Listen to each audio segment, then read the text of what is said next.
సినిమాని మేము పుష్ చేయటం అనేది ఎప్పుడు ఏ సినిమాకి జరిగే విషయం కాదు సార్. అది ఒక నేషనల్ వైడ్ సెంట్రల్ ఎలక్షన్ జరుగుతున్నట్టు.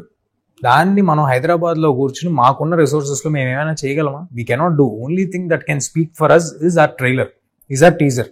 అది వేసి నిజంగా ఆడియన్స్ ఎక్సైట్ అయితే అదర్ లాంగ్వేజెస్లో వాళ్ళు వస్తారు.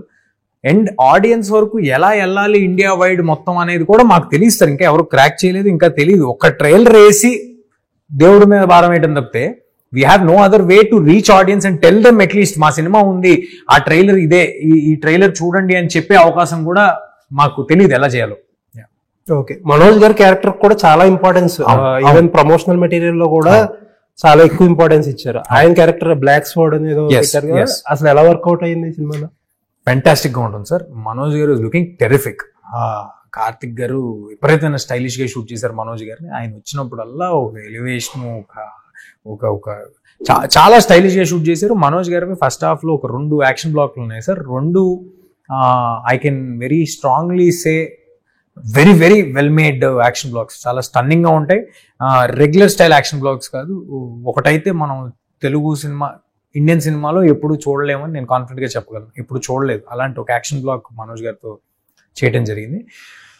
ఆయన క్యారెక్టర్ కూడా అంటే మనోజ్ గారు అని అనుకోవడానికి రీజన్ ఏంటంటే, ఎవరికైనా వెళ్ళచ్చు ఆయన అనుకోవడానికి రీజన్ ఏంటంటే, ఆ క్యారెక్టర్కి ఒక డెప్త్ ఉంది, ఒక పెయిన్ ఉంది, ఒక reason for what he is doing ఉంది, ఒక పెద్ద బ్యాక్ స్టోరీ ఉంది. సో అది ఎవరైనా ప్లే చేయదగ్గ క్యారెక్టర్ కాదు. దానికి చాలా వెయిట్ ఉన్న మనిషి వచ్చి మాత్రమే ప్లే చేయాల్సిన క్యారెక్టర్. సో మనోజ్ గారు హెస్ డన్ టెరిఫిక్. చాలా స్టైలిష్ గా, చాలా ఎక్స్ట్రాడినరీగా చేశారు మనోజ్ గారు. సినిమాలో మదర్ సెంటిమెంట్ కూడా ఏదో ఉందని తెలిసింది. అవును sir, predominantly hero track is connected with mother emotion sir. Very strong on emotion. Film is strong on emotional content also, but adedo oka drama treat chestunnattu ekkada undadu. It's an action adventure, fast ga eltu dantlo hero motivations are driven through mother emotion ante. Shriya గారు mother అవును. Okay, ఆవిడకి significant ఉంటుందా? Significant. So స్క్రిప్ట్లు ఏదైతే చూస్ చేసుకుంటాము అనేది తేజాకి ఉన్న పేరు మరి బయట వాళ్ళకి ఎవరికి తెలుసో లేదో కానీ ఇయర్ ఒక 5-6 సినిమాలు తేజ సినిమాలు సాలిడ్ 5-6 ఏంటి 6 సినిమాలు తేజ రిజెక్ట్ చేసిన సినిమాల్లో అందులో 4 రిలీజ్ అయినాయి, 2 పెండింగ్ లో ఉన్నాయి అబౌట్ టు రిలీజ్. అందులో ఒక సినిమా అయితే ఆ ఫస్ట్ రిలీజ్ అయిన రోజు మోత మోగిపోయింది. ఇంకా అసలు సోషల్ మీడియా అంతా ఒక ప్రవాహంలా ట్రోల్స్ నడిచింది. ఓకే ఓకే, ఏ సినిమా గుర్తొచ్చిందండి? ఓకే, అంటే నాతో చాలా మంది అన్నారు తేజ రైట్ స్క్రిప్ట్ సెలెక్ట్ చేసుకుంటున్నాడో లేదు అనేది సినిమా రిలీజ్ అయ్యే వరకు చూడాలి.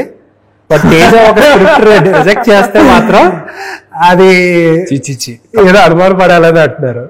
తప్పు సార్ అది. అంటే ఒక్క సినిమా ఆ టైంకి ఆ రోజు మనకున్న మైండ్ సెట్ కి కుదరకపోయి ఉండొచ్చు, కానీ అలాగా ఆ రిజల్ట్స్ వచ్చాయి. అంటే ఆ పర్టికులర్ సినిమా గురించి చెప్పండి. ఒక సినిమా రిలీజ్ ఫస్ట్ వీకెండ్ మొత్తం మోత మోగిపోయింది, ఆ రోజు ఏమనిపించింది? నిజం చెప్పనా, నిజంగా చాలా బాధ వేస్తుంది. ఎందుకంటే ఆ సినిమాలో ఎవరో ఒకరు కనెక్టెడ్ పర్సన్ ఉంటారు ప్రతి ప్రాజెక్ట్ లోని. అది ఎమోషనల్ సైడ్ లేండి, అది అవును. అరే ఒక పెద్ద ప్రమాదం నుంచి తప్పించుకుందాం, మనం స్మార్ట్ గా బయటపడ్డాం అనే ఇంకో ఫీలింగ్ ఉంటది కదా. అది ఉండదు సార్, ఎందుకంటే నేను కథ విన్నప్పుడే either I'm into it or not అనేది తెలిసిపోద్ది. సో అసలు అది నాది అనే ఇదే ధోరణి పెట్టుకోండి. అలాగా అది ఇంకొక ముగ్గురికో వెళ్ళుండొచ్చు, ఇంకో 3-4 దగ్గరికి వెళ్ళుండొచ్చు. బట్ యా, టచ్వుడ్ ఏమి మనకైతే అలాంటి ఇప్పటివరకు జరగలేదు. But yeah. ఓకే, సో ఇంకొక డిస్కషన్ ఏంటంటే స్క్రిప్ట్ల గురించి మాట్లాడుతున్నప్పుడు చాలామంది స్క్రిప్ట్లు ఇప్పుడు ఒక రొటీన్ సినిమాలు చూడరు, కమర్షియల్ సినిమాలు చూడలేదు జనాలు, లార్జర్ దెన్ లైఫ్ సినిమాలు ఏదో స్పెషల్ ఉండాలి అని ఒక వర్గం మాట్లాడుతుంది. అలాంటి సినిమాలు ఆల్మోస్ట్ చాలా మంది హీరోలు అంబిషియస్గా అలాంటి సినిమాలు పర్స్యూ చేస్తున్నారు. అంటే ఎక్స్టెన్సివ్ యాక్షన్ లేకపోతే CG సినిమాలు